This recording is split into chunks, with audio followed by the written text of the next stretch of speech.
प्रबुद्ध उपासक उपासिकाओं, परम श्रद्धेय बाबा साहब डॉक्टर अम्बेडकर बुद्ध और उनका धम्म ग्रंथ बड़ा ही अनुपम है, अनूठा है।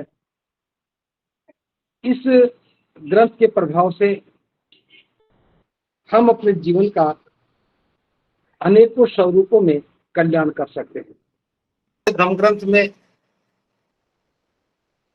जो भी कुछ लिखा है, जिस भी अध्याय को हम देखते हैं, उसी अध्याय में हमारे जीवन कल्याण के लिए बहुत कुछ मिलता है। जीवन की किसी भी परिस्थिति को देखें तो इस धम्म ग्रंथ में हमें समाधान ही समाधान नजर आता है। जैसे मैं बात करूं, जब पहली बार महाकारुणिक बुद्ध ने सारनाथ में आकर के धम्मचक्र प्रवर्तनाय किया, 5 परिव्राजकों को धम्म में शामिल किया, उन्हें भिक्षु बनाया, उन्हें उपदेश किया। उसके बाद यश नाम का एक व्यक्ति जो बहुत अमीर था, धनवान परिवार से था, लेकिन भोग विलासी था। वह भोग विलास में लिप्त रहता था और उस सबसे दुखी होकर के वह रात्रि को भटकता हुआ और एक पुलिया पर बैठ करके प्रलाप कर रहा था, है कोई जो मेरा कल्याण कर सके, है कोई जो मुझे मार्ग दिखा सके। उस समय तथागत संक्रमण कर रहे थे, उनके कानों में आवाज पड़ी, तथागत उसके पास पहुंच गए और जाकर कहने लगे, हाँ, यहां कोई है जो तुम्हारा कल्याण कर सकता है। उसको साथ लिया, उसकी मन की स्थिति को जांचा और उसे भिक्षु बना दिया। दिन होने के बाद उसके आए, पूछने लगे कि क्या उन्होंने उनके बेटे को देखा है।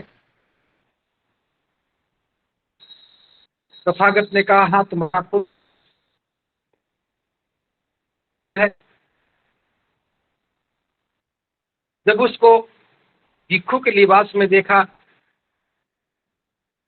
तो उन्हें बुरा भी लगा, आश्चर्य भी हुआ। उसे घर ले जाने की जिद करने लगे। बुद्ध ने उनको समझाया कि जो उसका जीवन था, क्या वो जीवन श्रेष्ठ था? क्या दुखों से भरा नहीं था? भोग विलास का जीवन क्या सम्मान का जीवन होता है? अब इसे जीवन कल्याण का पथ मिल चुका है, यह अपने जीवन के कल्याण के लिए निकल चुका है। तो मेरा तो कहना यह है कि उसी जीवन में यहाँ चला जाए। उसके पिता को समझ में आ गई और यश को हमेशा के लिए भिक्षु बनने के लिए सहमति दे दी। यहां मैं इस प्रसंग को इसलिए बता रहा हूं कि हमारे आसपास में, परिवार में, भोग विलास में जीवन, उनके भोग विलास का जीवन न केवल खुद का जीवन बर्बाद करते हैं, बल्कि वे आसपास के लोगों का भी जीवन बर्बाद करते हैं। यश के माता पिता ने उसे अनुमति दे दी। अब यश के 4 मित्र आए, फिर उनके 50 मित्र आए और जो लोग कभी यश के साथ भोग विलासी थे, अब वो सारे भिक्षु बन गए। जो अपना कल्याण नहीं कर पा रहे थे, वे धम्म की शरण में आकर के अनंत लोगों का कल्याण करने लगे। यह प्रसंग इसलिए भी समझना महत्वपूर्ण है कि हम कभी भी धम्म को एक समाधान के रूप में नहीं देख पाते। भोग विलास से, काया कलेश से, या यूं कहे कि वैष्णव के जीवन से बाहर निकलने में हम ही एकमात्र ऐसा सहारा है जो व्यक्ति के जीवन का कल्याण करते हुए उसके लिए एक बेहतर मार्ग प्रशस्त करता है। यश के जीवन में कोई रस नहीं था, केवल भोग विलास, भोग विलास और भोग विलास। विलासिता का जीवन, काम भोगों का जीवन नरक के समान है। विलासिता का जीवन, काम भोगों का जीवन, जीवन को दुर्गति की अवस्था में ले जाने का काम है। लेकिन जो ही धम्म की शरण मिली, जीवन सदगति के मार्ग पर चलने लगा। आज जब यश की बात होती है तो भले ही शुरुआत में उसका भोग विलासिता का जीवन नजर आता है, लेकिन भिक्षु के रूप में उसका जीवन श्रेष्ठता के भाव से भरा हुआ नजर आता है। जब भोग विलासिता के मार्ग पर था, धन के प्रभाव से दूर था, तो सारे मित्र भी भोग विलासी थे। और धर्म की शरण में आया तो उनके सारे मित्र भी धर्म की शरण में आकर के न केवल अपना जीवन श्रेष्ठ बनाया, बल्कि लोगों के जीवन के कल्याण के लिए भी वो निरंतर भिक्षु बनकर के काम करने लगे।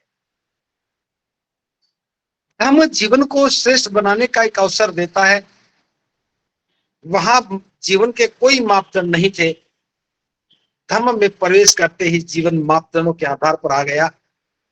जब जीवन का आधार बदलता है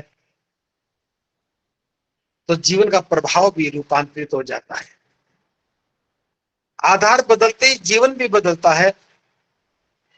और ये क्षणिक मुलाकात से ही, बुद्ध के दर्शन मात्र से ही, बुद्ध की छवि मात्र से ही किस प्रकार से यश का जीवन रूपांतरित हो गया। अपार धन संपदा का स्वामी होने के बावजूद भी उसके प्रति कोई मोह नहीं रहा। और त्याग, तपस्या का जीवन, साधना का जीवन,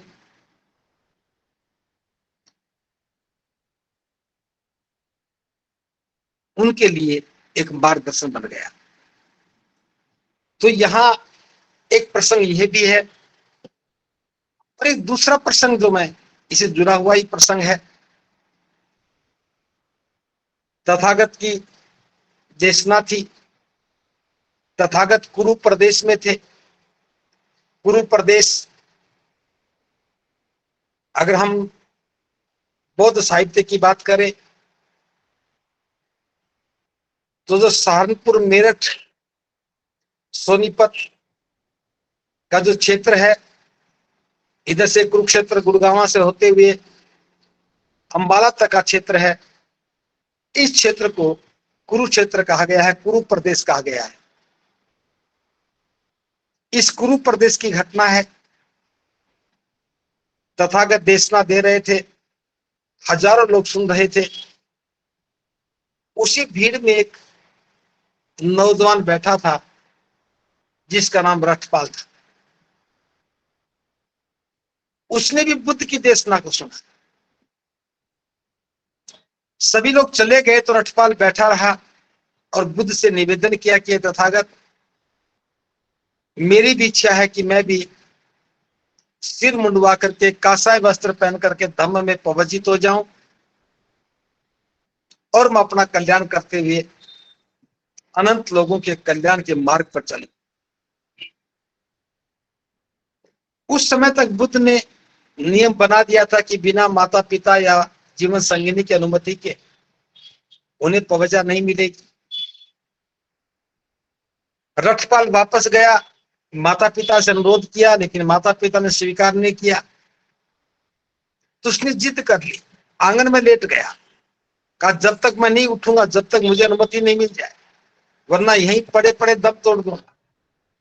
बहुत सारे प्रयास करने के बाद भी रथपाल जब नहीं माना, तो उसके माता पिता ने उन्हें भिक्षु बनने की अनुमति दे दी। भिक्षु बनने की अनुमति देने के बाद काफी दिनों के बाद धम्म में पारंगत होने के पश्चात रथपाल जब वापस अपने कुरु प्रदेश में आया तो राजा के उद्यान में ठहरा। राजा से मुलाकात हुई। राजा ने सुना था कि रथपाल पराजित हो गया, क्योंकि नगर सेठी का पुत्र था, धनवान परिवार में जन्मा था, इकलौती संतान था, तो निश्चित रूप से चर्चा होनी ही थी। राजा के और रथपाल के बीच के वार्तालाप में राजा ने दो सवाल पूछे कि कोई व्यक्ति संन्यास जब भी लेता है जब उसके कोई धन की हानि हो जाए, वो ज्यादा धन ना कमा पाए, घर में किसी प्रियजन की मृत्यु हो जाए, वो वियोग को सहन ना कर पाए, या फिर वो बीमार हो जाए, धन कमा ना पाए, परिवार को चला ना पाए, या फिर वो खुद इतना बुजुर्ग हो जाए, सामर्थ्य ना बचे। ये चार अवस्थाएं होती हैं जब व्यक्ति घर बार छोड़ करके काषाय वस्त्र धारण करके सन्यास का जीवन बिताता है। हे रथपाल, तुमने क्या देखा, क्या सुना, क्या जाना? ना तो तुम्हारे अंदर बुढ़ापा आया है, ना तुम बीमारी से ग्रसित हो, ना तुम्हारे प्रियजन का कोई विचरण हुआ है, और ना तुम्हें कोई धन की हानि है। तो रथपाल ने तो बहुत सुंदर जवाब दिया कि मैंने जाना है कि संसार का कोई स्वामी नहीं है। अभी तक जो हम मन में एक धारणा पाल के रखते हैं कि संसार को कोई चलाने वाला नहीं है, रथपाल की समझ में आ गया था कि संसार का कोई स्वामी नहीं है, कुछ भी साथ नहीं जाना है, जो कुछ है वो सब यहीं रह जाना है, कुछ भी साथ नहीं जाना है। हम इच्छाएं पाल करके जीवन जीते हैं, यह हमारे दुख का कारण बनता है। एक बात और है जो मुझे भी ध्यान नहीं आ रही। रथपाल ने जो चार बातें बताई कि संसार का कोई मुखिया नहीं है, जिसका जन्म है उसकी मृत्यु है, उसे जाना ही है। हाँ, सब अनित्य है, सब अनित्य है, कुछ भी स्थायी नहीं है। जो हमारी इच्छाएं हैं ये हमारे दुख का कारण है। हम कितना भी अर्जित कर लें, जीवन में साथ कुछ नहीं जाना है। अब ये चार बातें जब रथपाल की समझ में आई, रथपाल का जीवन बदल गया।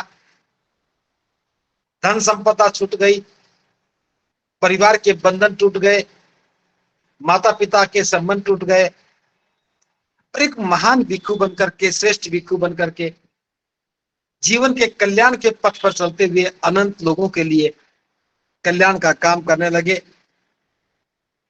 अब एक व्यक्ति जब तक धर्म से दूर था, वो नौजवान था, अमीर पिता की संतान था, इकलौता था, घर में सुख सुविधा ऐश्वर्य के सारे साधन थे, लेकिन तथागत की एक देश ना समझ में आई और जीवन रूपांतरित हो गया। एक तरफ तो व्यक्ति धन संपदा से कितना प्यार करता है, उसकी सुरक्षा के लिए कितना उपाय करता है, और धर्म जो ही समझ में आया, धन संपदा तुच्छ नजर आने लगी। रथपाल के जीवन का एक प्रसंग है। अनुमति दी तो पिता ने शर्त रखी थी कि कभी कभी हमसे मिलने जरूर आना, अगर आश्वासन देते हो तो मैं अनुमति दूंगा। रथपाल ने आश्वासन दे दिया था, तो धम्म में पारंगत होने के बाद तथागत से अनुमति लेकर के रथपाल मिलने के लिए आया। उस समय की घटना है। भिक्षाटन के लिए वो अपने पिता के द्वार पर खड़ा हो गया। उसके पिता ने देखा कि कोई सिर मुड़ा हुआ भिक्षु है, द्वार पर भोजन के उद्देश्य से खड़ा है। उसने अंदर से ही अपशब्द कहे, ताकि तुम्हारे जैसे ही सिर मुंडे ने मुझसे मेरा पुत्र छीन लिया, तुम्हें यहाँ कोई भोजन नहीं मिलेगा, आगे जाओ। ये सुना तो रक्षपाल वहां से आगे के लिए निकला। इतने में देखा कि उनके घर की दासी रात का बचा हुआ बासी भोजन बाहर फेंकने के लिए आई थी। जब भोजन को डालने लगी तो रक्षपाल पास ही था, कहने लगा कि बहन, इसे फेंको मत, मेरे पात्र में डाल दो। और दासी ने वो बासी भोजन रक्षपाल के पात्र में डाल दिया। अचानक उसे लगा कि ये आवाज तो सुनी हुई है। उसे तुरंत ख्याल आया, ये छोटे मालिक हैं। वो जाकर के अपनी मालकिन से कहने लगी कि मालकिन मालकिन, मैंने छोटे मालिक को देखा है। सारी घटना बताई तो उसके माता पिता दौड़ करके आए। देखा तो रक्षपाल एक झाड़ी के नीचे बैठ करके उसी बासी भोजन को खा रहा था। उसके पिता ने कहा कि तुम क्या कर रहे हो, घर में इतना सब कुछ है और तुम रात का बासी भोजन खा रहे हो, क्या हम इस लायक भी नहीं कि तुम्हें भोजन तो दे सकते। रक्षपाल ने कहा कि हे गृहपति, मैं आपके पास गया तो था, मैं भिखाटन के उद्देश्य से गया था, लेकिन भोजन की बात तो बहुत दूर, आपने तो केवल गालियां ही दी। रक्षपाल के पिता ने क्षमा मांगी और कहा कल के लिए भोजन स्वीकार करो। और अगले दिन जब रक्षपाल भोजन के लिए गया तो घर में जितना भी सोना चांदी हीरे जवाहरात धन संपदा थी, सारी आंगन में रख करके एक चादर से ढक दी। और रक्षपाल को चारपाई पर बिठा दिया। उस चादर को हटा कर कहा, देखो ये सब तुम्हारी संपत्ति है, तुम्हारे दादा परदादा से चली आ रही है। तुम इस संपत्ति के अकेले वारिस हो। ऐसा तुम्हें वहां क्या मिल गया जो इतनी अकुत संपत्ति को छोड़कर जा रहे हो। रक्षपाल ने कहा कि हे गृहपति, आपने मुझे भोजन के लिए बुलाया है, भोजन देना हो तो दो, व्यर्थ में मुझे परेशान मत करो। और जहां तक रही बात इस धन संपदा की, इस सोने चांदी हीरे जवाहरात, इस सब को बैलगाड़ी में भर करके नदी में फिकवा दो। रक्षपाल के पिता की समझ में आ गया, जिस धन संपदा के साथ कई पीढ़ियों से उनका नाता है, यह रक्षपाल के लिए कूड़े के समान है, नदी में फेंकने की बात कर रहा है। प्रिय उपासक उपासिकाओं, यहां एक बात बहुत स्पष्ट नजर आती है। हम सभी लोग, अधिकांश लोग जीवन भर यही तो इकट्ठा करते रहते हैं, कुछ पैसा इकट्ठा हो जाए, कुछ सोना चांदी इकट्ठा हो जाए, और जीवन पर्यंत उसको संभाल के रखते हैं। हम ये मानकर चलते हैं कि आने वाली पीढ़ी इस लायक नहीं होगी को जो कमा के खा सके, इसलिए हम उसको इतना धन संपदा देना चाहते हैं ताकि वो बिना कमाए भी खा सके। हो सकता है कि रक्षपाल के पूर्वजों ने भी ऐसा सोचा हो, लेकिन रक्षपाल जब धम्म की शरण में आया, उसकी समझ में आ गया कि कितना भी अर्जित कर लो, साथ कुछ जाना नहीं है, सब अनित्य है। आज कोई स्वामी है तो कल कोई स्वामी बन जाएगा, आज वो संपत्ति किसी और की है तो कल उसका मालिक कोई और हो जाएगा। दुनिया का कोई मालिक नहीं है। हम जो अकुशल कर्म करते हैं, इच्छाएं पालते हैं, वे हमारे दुख का कारण है।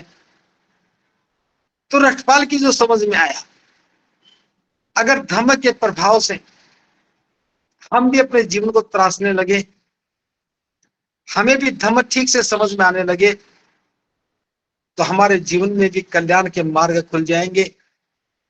हम जो दिन भर भागते रहते हैं,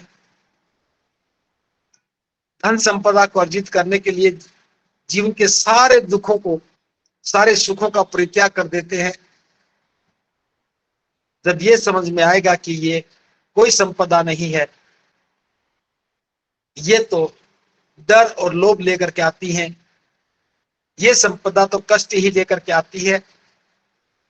यहां अगर हम बुद्ध के उस घटना से इसका मूल्यांकन करके देखें, जब बुद्ध बनने के बाद पहली बार बुद्ध कपिलवस्तु में गए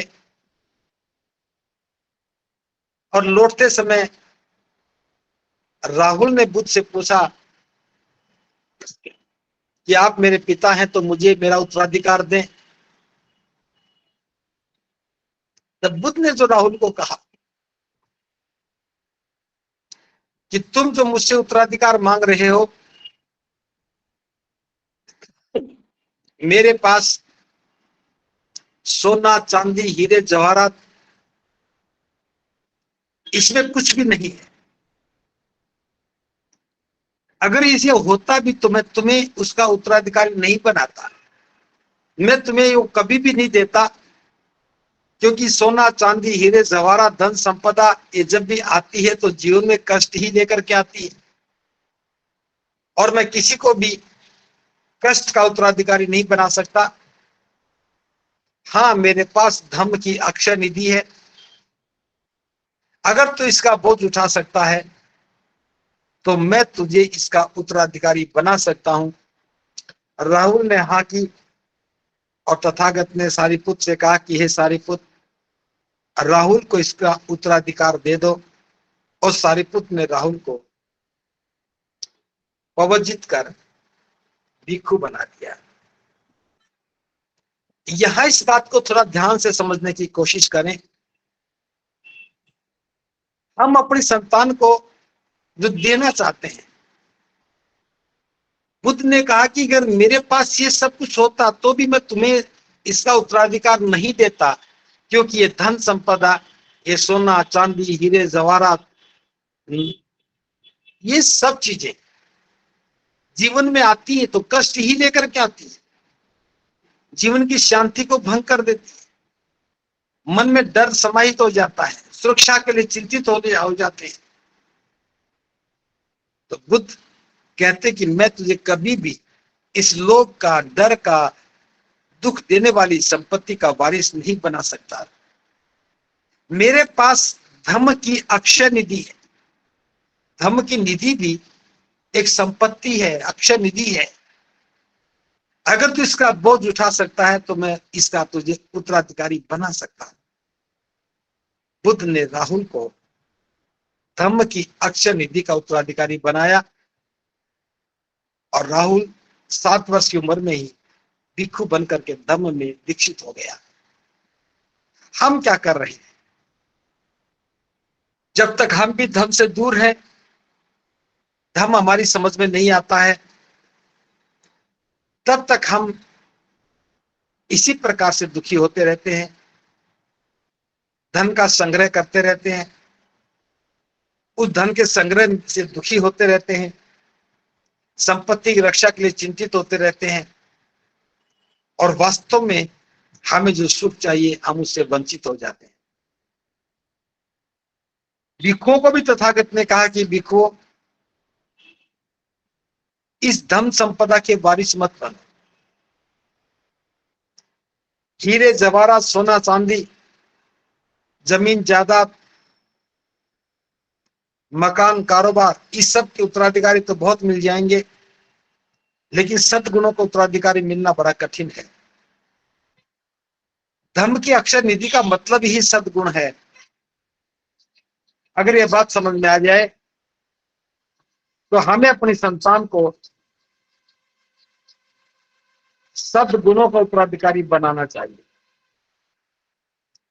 हमें अपनी संतान को सद्गुणों को उत्तराधिकारी बनाना चाहिए, और सद्गुणों को उत्तराधिकारी बनने के बाद ही हम अपना कल्याण कर सकते हैं। ये जो गूगल मीट का जो आंदोलन है, बौद्ध बनाने का जो आंदोलन है, जीवन को श्रेष्ठ बनाने का जो आंदोलन है, ये समाज को, समझदार लोगों को, समाज के प्रति अपना उत्तरदायित्व तो समझने वाले लोगों को इस संपत्ति का वारिस बनाना है। धन संपदा का, धन की अक्षय निधि का वारिस बनाना है। जितने जितने लोग धर्म की अक्षय निधि के वारिस बनते चले जाएंगे, उतना ही उतना लोगों का कल्याण होता चला जाएगा। आज देश में दौड़ बदलनी चाहिए। हर माता पिता अपने संतान को धन संपदा का उत्तराधिकारी बनाना चाहता है, लेकिन जब हम बुद्ध को देखते हैं, बुद्ध के धर्म को देखते हैं, तब एक बात समझ में आती है जो तथागत ने कहा है, हीरे जवाहरात सोने चांदी जमीन ज्यादा धन संपदा का वारिस तो बहुत मिल जाएंगे, लेकिन सद्गुणों का वारिस मिलना कठिन है। इस बात को ध्यान में रखते हुए हमें सद्गुणों का वारिस बनने का अभियान शुरू करना चाहिए। हमें प्रयास करना चाहिए कि हम सब लोग सद्गुणों के वारिस बने। धर्म के जो शिक्षाएं हैं, तथागत ने जो जीवन के मापदंड दिए हैं, जीवन को श्रेष्ठ बनाने का जो मार्ग प्रशस्त किया है, हमें अपने आप को उसी मार्ग का उत्तराधिकारी बनाना चाहिए। इस धम्म ग्रंथ से ये बात सुस्पष्ट है कि हमें किसका उत्तराधिकारी बनना है। वह संपदा जो दुख लेके आती है वह उसका, या फिर वह संपदा जो हमेशा के लिए निब्बान के द्वार खोल देती है। एक छोटा सा प्रसंग और मैं इसमें शामिल कर रहा हूं। एक डाकुओं का गांव था, उसमें सभी लोग चोरी करने वाले थे, डाका डालने वाले थे। बुद्ध को पता लगा तो बुद्ध वहां गए। वो सारे लोग चोरी करने गए हुए थे, उनकी पत्नियां घर पर थी। बुद्ध ने उनको देशना दी। उनकी समझ में आया और वे सारी बुद्ध के अनुयायी बन गई। जब वो चोर और डाकू गांव में आए तो उन्हें पता लगा, तो वे बुद्ध को भला बुरा कहने लगे। लेकिन जब बुद्ध ने उनको भी देशना दी, उनकी समझ में आया, तो वे भी घर बार छोड़ करके भिक्षु बनने के लिए तैयार हो गए। अधिकांश लोग बुद्ध के साथ ही होती है। कहा कि हमारा कल्याण तो भिक्षु बनने से ही होगा। उनको लेकर के जब बुद्ध आ रहे थे तो मार्ग में कुछ ऐसा पदार्थ पड़ा था जिसमें दुर्गंध दुर्गंध थी। बुद्ध वहां रुके और उसको दिखाते हुए कहा, देखो ये कितना बदबूदार है, इसमें दुर्गंध दुर्गंध आती है। जो भी कोई इसके संपर्क में आएगा वह भी इसी प्रकार दूषित हो जाएगा। थोड़ा और आगे गए तो वहां बहुत सुंदर फूल खिले थे, खुशबू खुशबू बिखर रही थी। बुद्ध ने फूलों की ओर इशारा करते हुए कहा, यह सब खिला खिला सा है, खुशबू ही है। जो इसके संपर्क में आता है वह खुशबू का ही पात्र बन जाता है। दुर्गंध के संबंध में संपर्क में रहेंगे तो दुर्गंध वाले बनेंगे, खुशबू के संपर्क में रहेंगे तो खुशबू वाले बनेंगे। थोड़ा आगे गए, बरसात होने लगी। एक पुराने मकान के नीचे खड़े हो गए। उसकी छत में से पानी चू रहा था। तो बुद्ध ने उनको समझाते हुए कहा, अगर मन को ठीक से तराशा ना जाए, मन को ठीक से संभाला ना जाए, तो जिस प्रकार से ठीक ढंग से छत ना डालने के कारण उसमें से पानी चूने लगा है, इसी प्रकार बुरे विचार हमारे चित्त में प्रवेश कर ही जाते हैं। और चित्त में बुरे विचारों के प्रवेश करने का अर्थ है कि हमारे मन का दूषित हो जाना, संकटों का आना, परेशानियों का आना। इसलिए बुद्ध ने कहा बुरी संगति से बचना चाहिए, सद्गुणों का अभ्यास करना चाहिए और हमें अपने मन को, चित्त को ठीक से संवारना चाहिए ताकि किसी प्रकार के बुरे विचार मन में प्रवेश ना कर पाए। तो इस प्रकार से बुद्ध ने जो हमें देशनाएं दी, मार्ग प्रशस्त किया, उन सारे चोरों का भी कल्याण हो गया, वे भी श्रेष्ठ जीवन के मार्ग पर चलने लगे। महिलाएं पहले से तैयार थी, पुरुष भी तैयार हो गए। इस प्रकार से जो लोग धन के पीछे पड़े थे, लूटपाट करते थे, अब वे भिक्षु बन करके श्रेष्ठ जीवन के मार्ग पर चलने लगे। तो धर्म का मार्ग बड़ कल्याण का मार्ग है। धर्म की अक्षर निधि सुख संपदा देने वाली है और ये बात समझ में आ जाए तो हमारा कल्याण हो जाए। तो धम्म ग्रंथ में इस प्रकार की बहुत सारी देशनाएं हैं। एक एक देशना के प्रभाव से हम अपने जीवन को श्रेष्ठ बना सकते हैं। आज बस इतना ही कि एक एक देशना हम सबके लिए कल्याणकारी है। हम उसे पढ़ें, समझें और ठीक से जानने की कोशिश करें। इन्हीं शब्दों के साथ आप सबका मंगल हो, सबका मंगल हो, सबका